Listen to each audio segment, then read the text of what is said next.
Keeping venomous reptiles is an unforgiving hobby, requiring proper training and lots of experience. One simple mistake can be the difference between life and death. Remember, the most venomous snake in the world is the one that just bit you. There are no venomous snakes with training wheels. Just because you see viperkeeper handle snakes a certain way does not mean you should try it too. Hello everybody, viperkeeper here. Normally I don't do intros to the videos per se. However, this time I believe it's in order, just to let you know what's ahead for the next 4 episodes on the Viperkeeper YouTube channel. In September I went to Brisbane, Australia, and as you know by the first video I put out, there wasn't a whole lot of snake or lizards to be found. Fortunately, I've got some good friends, mates in Australia, whom I was able to visit and see their vast collection of venomous snakes. That would be my longtime mate Scott Epper and his wonderful wife Ty invited me to their home for a few things on the Barbie, as well as some very nice discussions about their collection and animals. For those of you who don't know Scott, he's, in my opinion, a legend in Australia in venomous husbandry, as well as research into species diversity in Australia. He published this very nice book a few years back. I'll do a close-up for you so you can see it. If you're interested in Australian snake husbandry, if you're fortunate enough to have some snakes from Australia, this is the guide that you need to obtain. So, we're going to start off with part 1. These are rather lengthy videos. There's, you know, a lot of discussion involved. There's lots of images of wacky Australian elapids not cooperating. There's a whole video on the variety of death adders, which were truly amazing, and the genus Acanthopus, which encompassed the death adders, is not yet fully resolved. There's a lot of discussions and disagreements on species and where they fall in the big scheme of things. So without any further comment,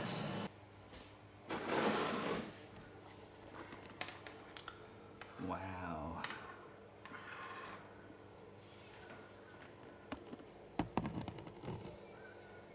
Look at that. Isn't that gorgeous? They grow pretty quickly too, considering, I mean, how small death adders are when they're first born. So the trick with a lot of death adders getting death adders feeding, they'll find is reflex feeding. And so that's where you use a mouse, and you'll touch a mouse on that part of the body, and then that will elicit a strike. The snake will turn its head around and get it to bite it.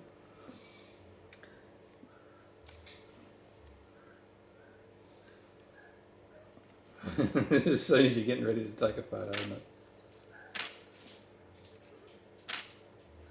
So the one thing you can also pick on with these guys as well, if you look at the labial scales on the labial scales are white at the bottom, whereas in Antarcticus they're mottled all the way down.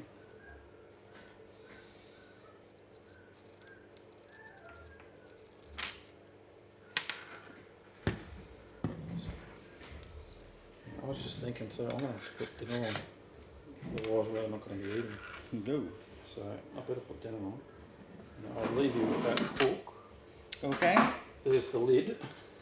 Yep, that's fine. I can Knock take yourself out. I'm sure you can. Yeah. Deal with the No, deck, right? I'll take a pause. Give me a minute. Oh no, you're all right. You can do what you need to do. Okay. So these are again. So these are all just variation in Hawkeye here. So,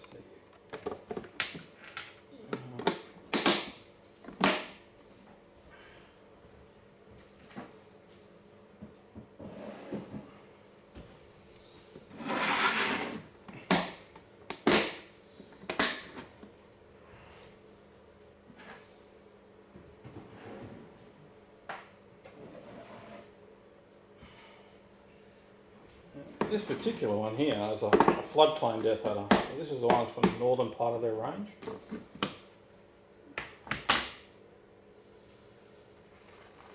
Now this is the same age snake.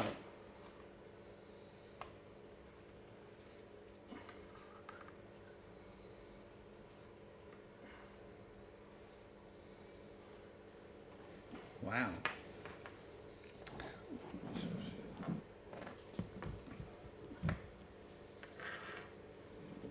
Retain shed there.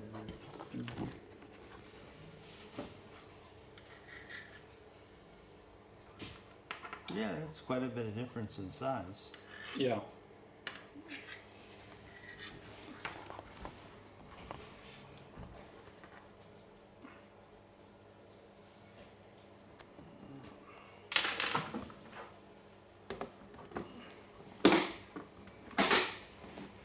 Soaking.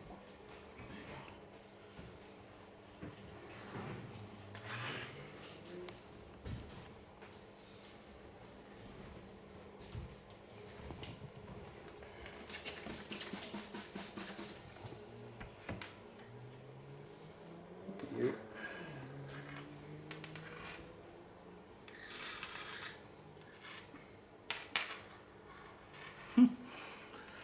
Just getting, it's so light. Yeah,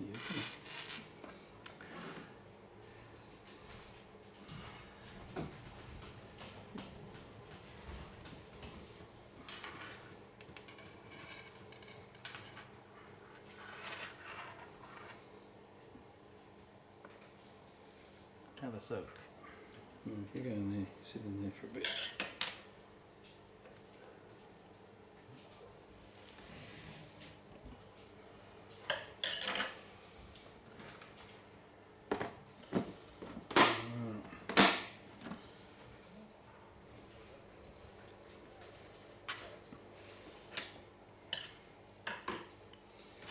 So it doesn't look like too much until they start flattening out. And you see those edges of those scales colour up, and there you go. You see the colours that come up in them. Wow. Very muscular little snakes, these ones, for sure. Oh yeah, yeah.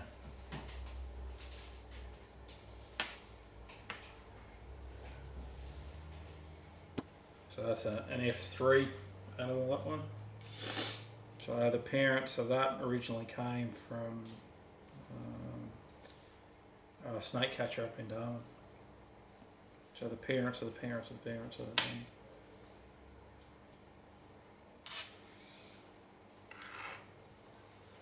Yep.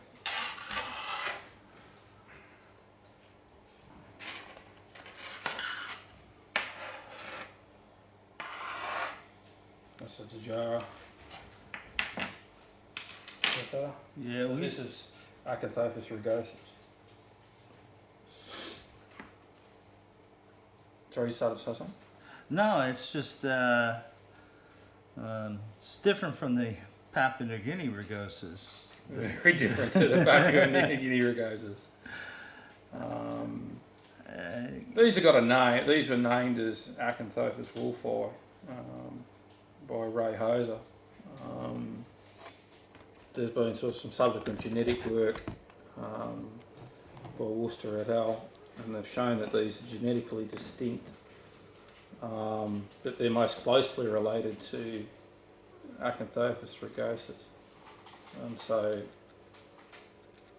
most people in Australia are referring them to as Acanthopus rugosus, at present. Whether there's another revision that's going to happen and reclassify some of these death adders and,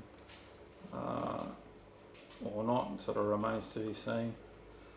Well, of course, you know, well, I was thinking, well, that, you know, is a bit confusing.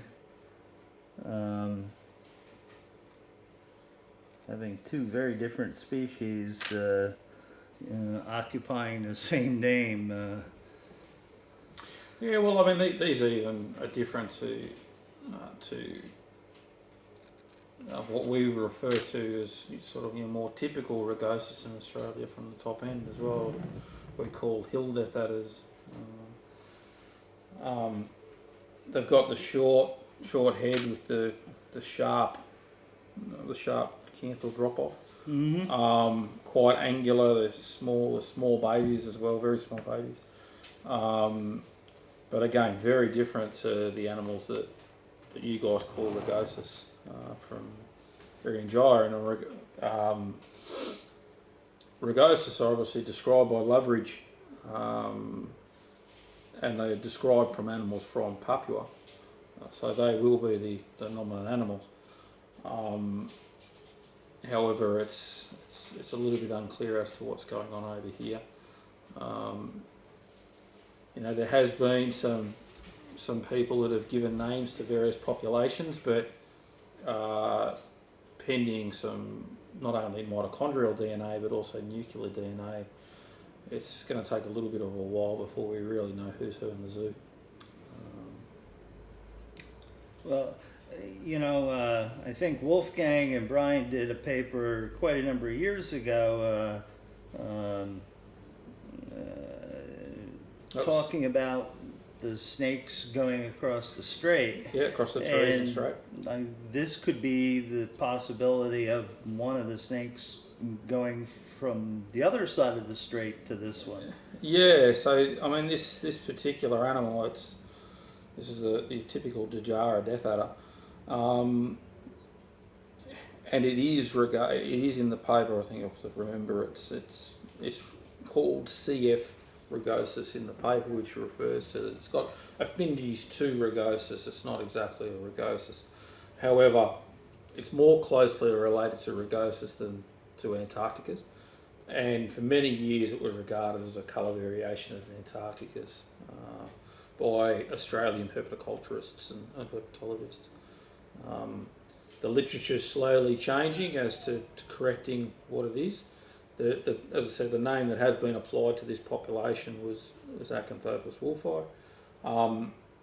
Probably is a valid name and it probably is a valid species, but as I said, until we see some nuclear DNA being sequenced on it, it's going to be a long time before I think everyone's going to start accepting what names of what for what various colour morphs of death adders there are out there.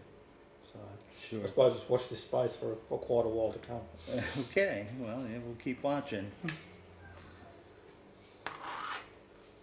Beautiful snakes, huh? Just amazing.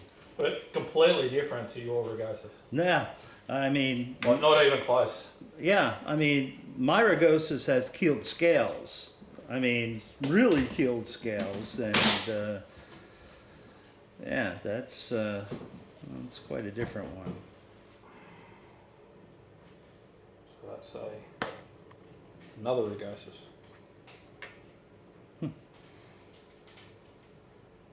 Yeah, the colors really don't pop until they spread their scales. Until they spread those scales. I think at that point they've been found out, and that's, some warning color flashes versus I'm trying to be as stealthy as possible. Yeah. But even then, I mean, you can see the labials, the black's bisected by the labial scales. Mm-hmm. That goes all the way down to the bottom.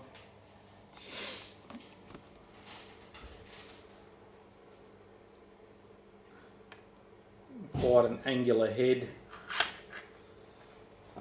In some populations they're really keeled, in other populations they're not. That's the problem we've got. There's so much mess going on.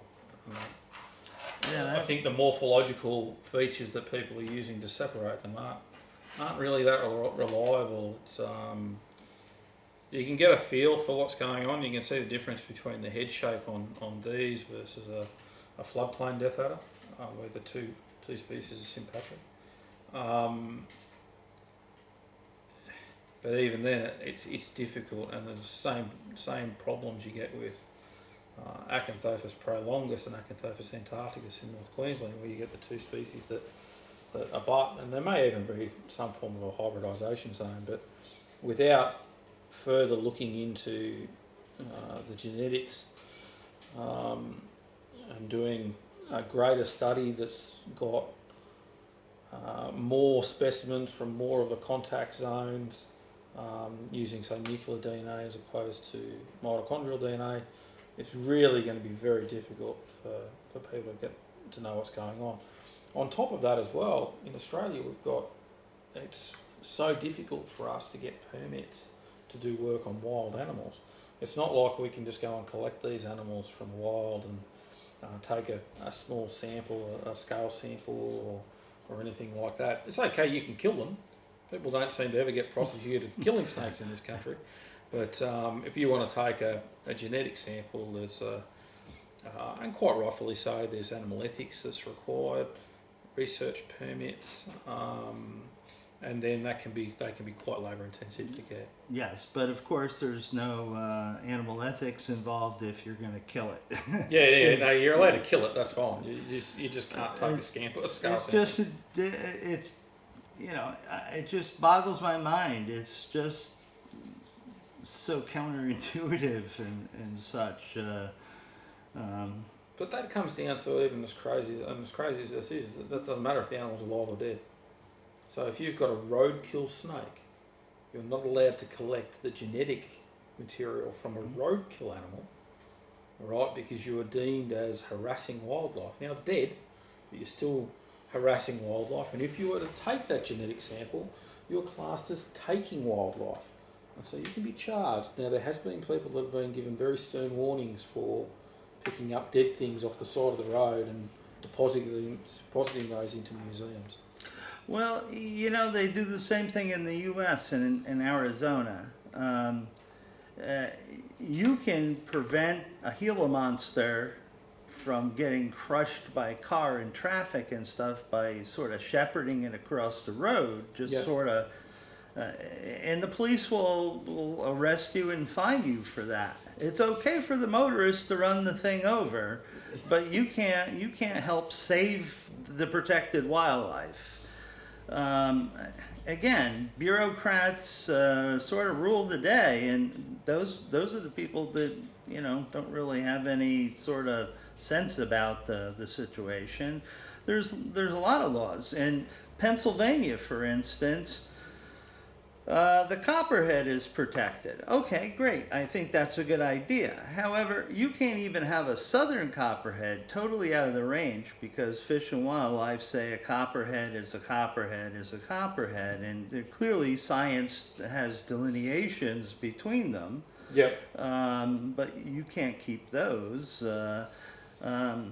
It just boggles the mind what you can't do legally and what you can do legally, and certainly killing an animal just because it's cohabitating with you on your property is perfectly okay when they were there first, probably, but you can't move the animal, because then you're harassing wildlife, or use a dead on the road animal for a museum specimen or for a gene bank. That's just crazy. I mean, you can get permits, but the problem is one of the things, and I dealt with this about 15 years ago, is that, so I applied for permits and I was successful in obtaining those permits. One of the things they wanted to know for my permits to take genetic material was they wanted to know where I was going to be taking the genetic material from. And I said, look, I'm collecting the genetic material from roadkill animals. I can't give you a precise address as to where I'm going to be collecting that genetic material is, because it's going to be a little bit haphazard. It's going to be an opportunistic thing. They didn't like that very much, unfortunately. Again, bureaucrats, they just want they want to fill in every box that's on that form. So, you know. Well, yeah, she's she's interested in the movements that we're making and is showing her displeasure. So I'll let you return her to her bin.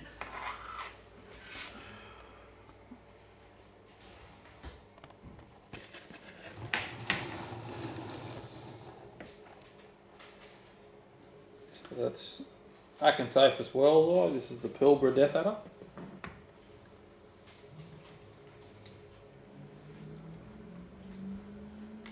Now these come in two markedly different colour forms. This is the red colour form. Figures you would start moving when I started to focus.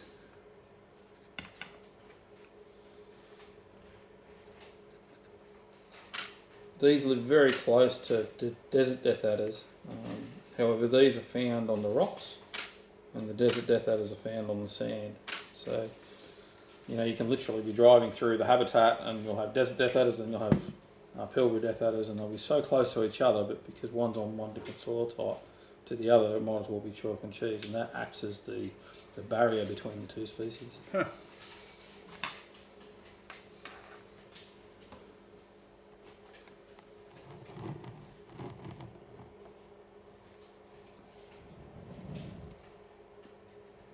Little dragons.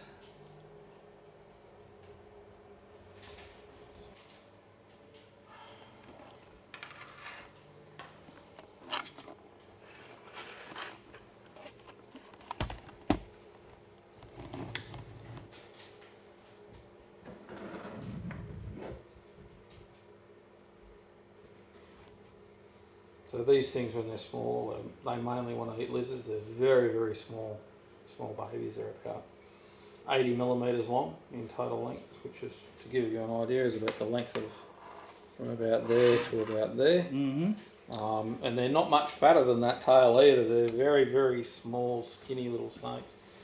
And so you're feeding them the legs of pinky mice and things like that to get them going. It's a pain in the backside. Yes, having started lots of baby death adders myself, yes, it's no fun, you know, and just, you know, some of them just won't reflex bite. They'll bite, they'll throw it, and you have to stuff them. You sort of, you bite, you get them, if they get it, you just freeze and you wait. Yes, and you wait. And you wait, and you're like, eventually you've got to give up because it's hurting too much, and then you move, and then they spit it, and you're like, oh, you bastard. Yeah, exactly. Yeah. It's the same the world over with lots of different baby snakes. Those, and, you know, ones that we have lots of trouble with doing that are the lots of different Trimatosaurus or buggers to get started. It's once they get to that length where they're sort of at the thickness of your little finger, and whether they be 2 feet long or whether they're a foot long or, you know, 6 inches long or whatever it is, as soon as they get to that size and they're just starting to be able to eat like furred rodents or something like that, that seems to be that magic size that they seem to be a little bit more bulletproof. Touch wood. It is. It's a long struggle, that's for sure. Yeah. Yeah, you know, we were having the discussion that you really have to think twice when you're wrapping your fingers around something that small to try to feed it, to get it to survive when it's trying its best to die, and will try to kill you in the process. Yeah, it's a problem, I suppose, that do you persist, or do you? I mean, we breed for colour, we breed for size, we breed for all sorts of things. I wonder if we should be breeding in some ways to sort of promote good captivity or good adaptations to captivity. So you see that in things like Antarrhiza and the children's pythons. You know, 25 years ago they were very difficult to get feeding onto rodents. Most Antarrhiza that you try to get onto rodents these days, a lot of them eat rodents straight out of the egg. or you only have to force feed them once or twice. And I think that what that comes from is that they've been bred so many times in captivity. The ones that get bigger, that grow up the fastest, tend to be the ones that eat right from the start. The ones that eat right from the start, they're the ones that you end up breeding from. And so you end up selecting more or less by default the best way to get these animals for the best breeding. Well, you know, I've seen the same sort of thing with serial breeding of the saw-scale vipers, the Echis. Yeah. I've reached generation F3 with the Sosharuki, the Pakistani saw-scales, and I can get them to take rodents pretty fast compared to having to sit and force feed every one of them in the first 2 or 3 generations. Yeah. Now there's still a few that are sort of difficult, and I start those guys with geckos. Yeah. But other than that, now the subsequent generations are pretty easy to get going compared to what it was the first time around. Yeah. So I think, in a way, a lot of snake keepers are sort of selectively,